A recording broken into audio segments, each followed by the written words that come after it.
like the health sharing ministries, we talked about those, and there are ways around Obamacare like MediBid. More on that in a moment. Meantime, the harsh realities of this disastrous law are starting to take effect, and things keep going from bad to worse.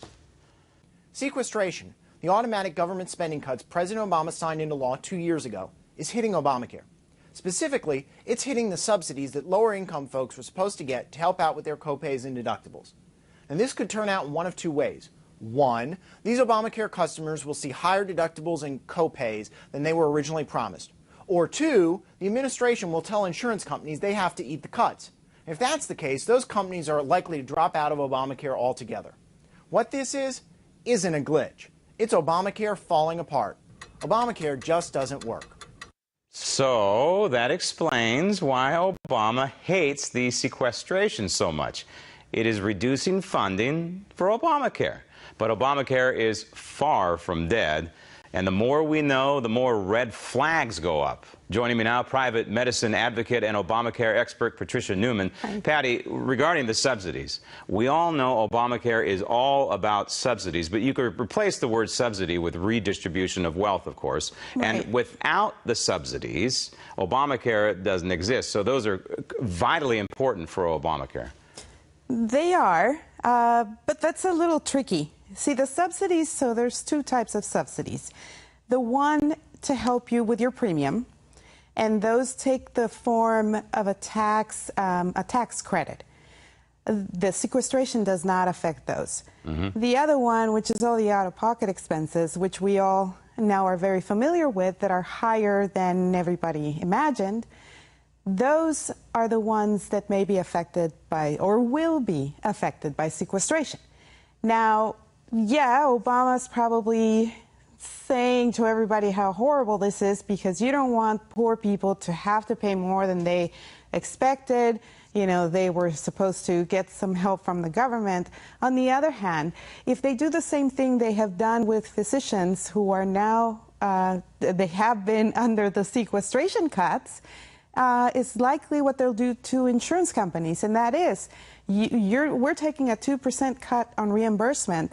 That is not going to be coming back from any source. That is done. So if you take that money out of the insurance company's income, then these insurance companies will probably go bankrupt. Okay, so if the insurance companies obviously can read a bottom line, and they're not going to want to go along with this, so they're going to bail on the program. They're going to bail on Obamacare. But then what? And then where do they go? Yeah, where do they go? Because basically everything's being funneled into Obamacare. They'll have no other market maybe except outside of the U.S. So they either have a choice, eat it, or go out of business. And if they go out of business, then we do go into socialized medicine. That would be next, right? Yes, and for now, you know, remember that delay of the employer mandate thing? Don't forget, that just extends 1 year misery. So what the insurance companies may do is they'll pull out of the exchange. They've already pulled out of a lot of them out of the individual market. So they'll stay in the employer market for another year, and then the whole thing just collapses. And we end up with socialized medicine. Okay, so that's probably the ultimate goal. We're not there yet. In the meantime, we're still dealing with the disastrous rollout of the website, but there was just a ton of cronyism going on in building this thing. Right. Mr. Anthony Welters. He happens to be the executive vice president of United Healthcare Group. He is also the owner of QSSI, which is the company that was in charge of the data hub for the exchanges, not the federal data hub, but for the exchanges. I mean, this guy and his wife have been huge donors to the Obama campaign. In 2008, they bundled first $200,000, then $500,000 for his election. It just turns out that they end up buying QSSI. Now they were given the contract originally to launch the health exchanges in conjunction with CGI. And now we find out that the company's also going to be named the director to launch all the fixes. Yeah. I mean, this is unbelievable. And not only that, I mean, they contributed $100,000 out of their own pocket for the inauguration festivities And so that was in 2009, Yeah. or 2008, right? January 2009.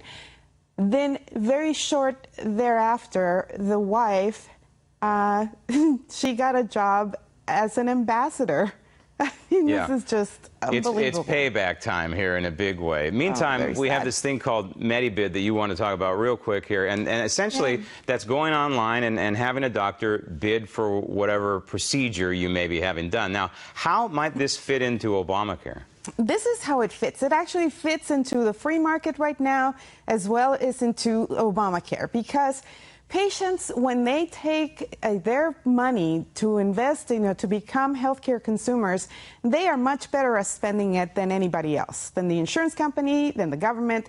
So what you do is you become a member. Now, you can register for free and go in there and see what physicians are there. Normally, the most expensive the procedure is, the better, the more you are to gain from a membership like this.